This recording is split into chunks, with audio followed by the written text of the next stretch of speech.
5th, a special train sponsored by the Friends of the Cumbres and Toltec departs Chama, full of photographers who will follow the rotary. Incidentally, this is 30 years to the day of Alan Shepard's first American flight into space.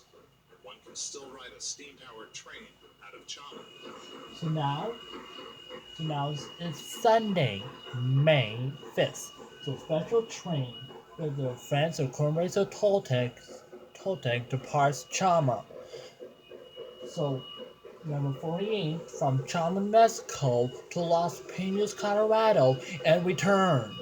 The Power Ranger number 48 will depart Chama to make a round trip from Chama to Los Pinos, Colorado. It is an absolutely beautiful day to watch this special train climb the hill. So we'll have two camera crews, one of Greg Sullivan to follow according to number 48. Our photographer Eric will ahead of the train.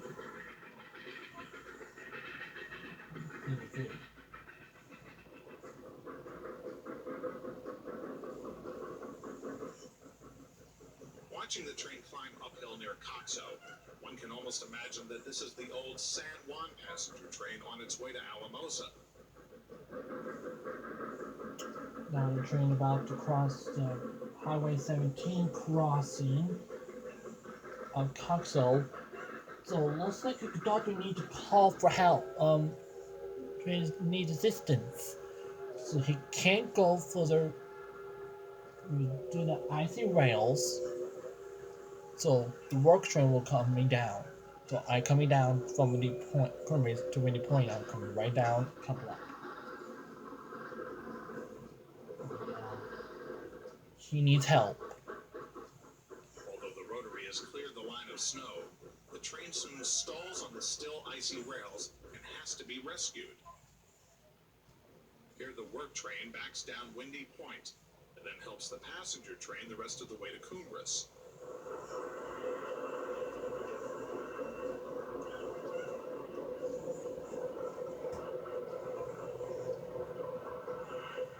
Now we got rescued. Now we continue this journey towards the Cumbres.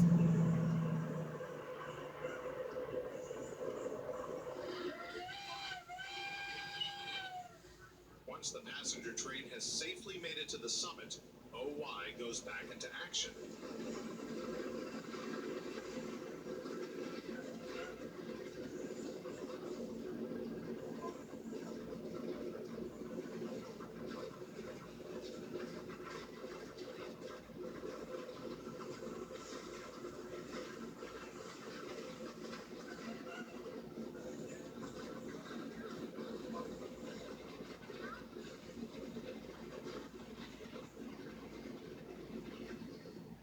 Railroaders aboard the OY certainly have their hands full keeping all of this running.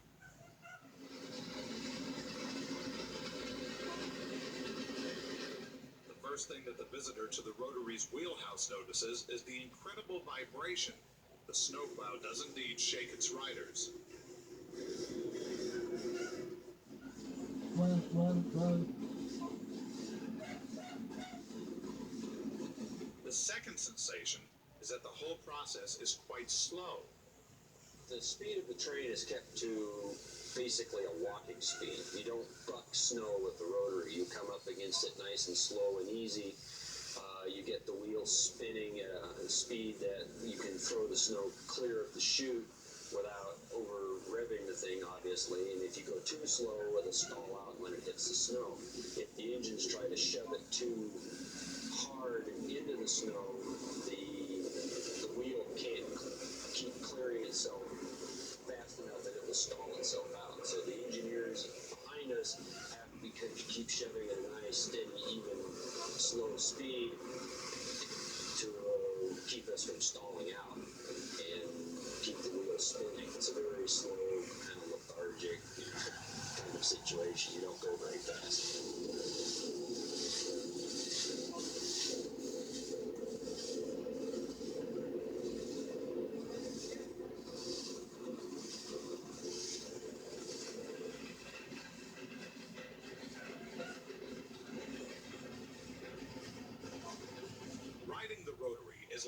the center of a snowstorm. It is the job of the pilot to somehow peer through this blizzard to judge the depth of snow and to verify that there are no obstacles on the track. With all that the pilot has to do, it is nice to have an extra pair of eyes to help out.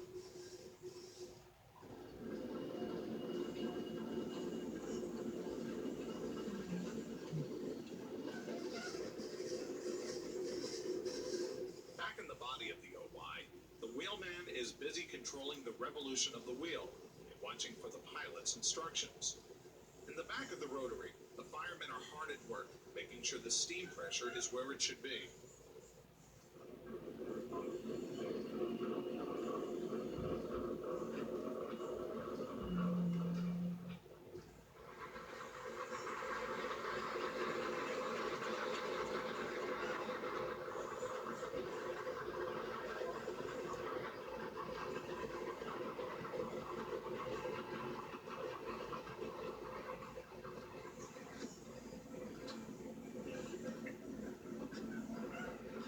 During the entire trip from Cumbres, the work train has been followed by the photographer's extra.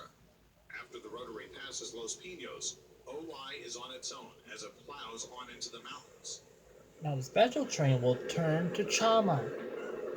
Number 47, OY Warrior continues towards Orger, Colorado. And will be ready to reopen on Cumbres to Toltec. After Los Pinos, most areas of the railroad are, in fact, completely bare. The rotary still makes an impressive sight as it crosses the highest bridge on the railroad, Cascade Trestle.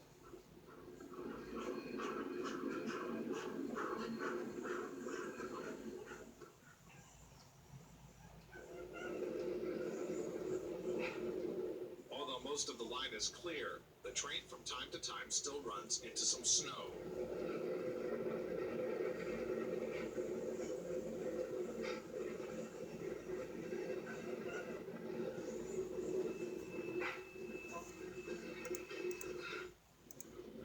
Today, with the snow largely melted, it doesn't take long to reach the old section camp at Osier. Often this entire area is covered with snow. Today at Osier, the only thing to be plowed is the mud. Still, the train presses on.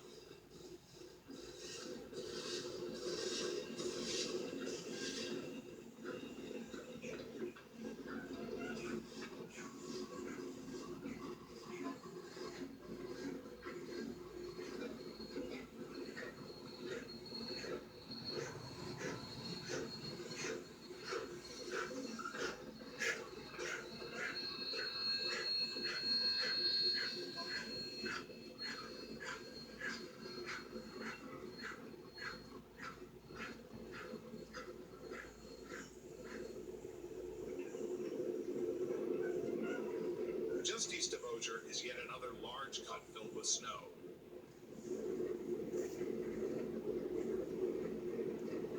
They almost finished, but first they had to make a stop near Rock Tunnel. There's a tree or blocking the track.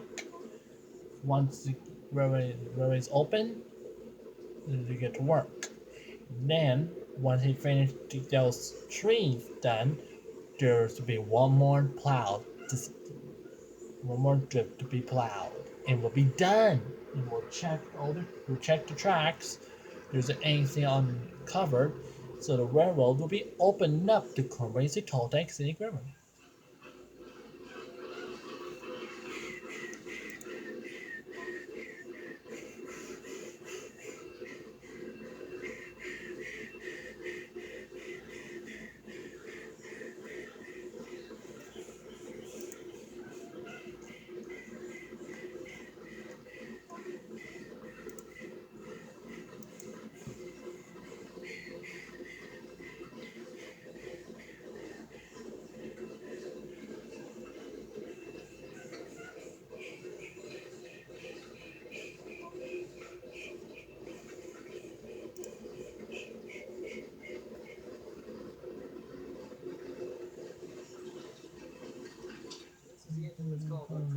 Mexico, November, or from February 1st, 1961 to November 27th, 1967.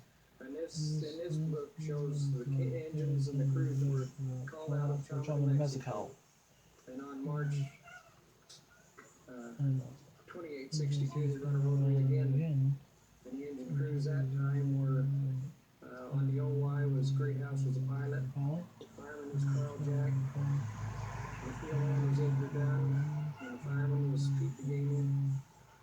The engineer Fawcett on the 494, and Ralph Hawkins was a fireman. And the engineer on the 484 was Albert Morgan and Ross Weary. Here you have the train crew, which is George Kingway, Hard Gillen, and conductor George Enrico. You had a machinist, helper, Manuel Martinez, and the machinist was Frank Morrow. Here you have the engine crews there for the rotary there. Melvin Morgan, Edgar Dunn, Ben Greathouse, Jim Shawcroft, John Lewis, Kenneth Fawcett, Ralph Hawkins, Jim Pierce. This was the rotary and the crew that was on the last rotary out of Chama there in 1962.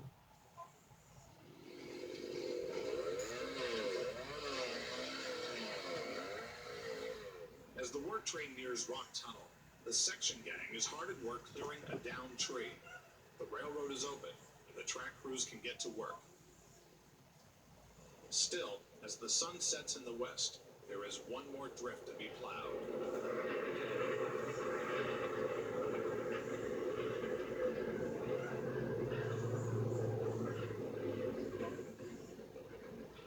And it looks like we're done. Mission accomplished. When the train reaches Rock Tunnel, the plow operation comes to an end.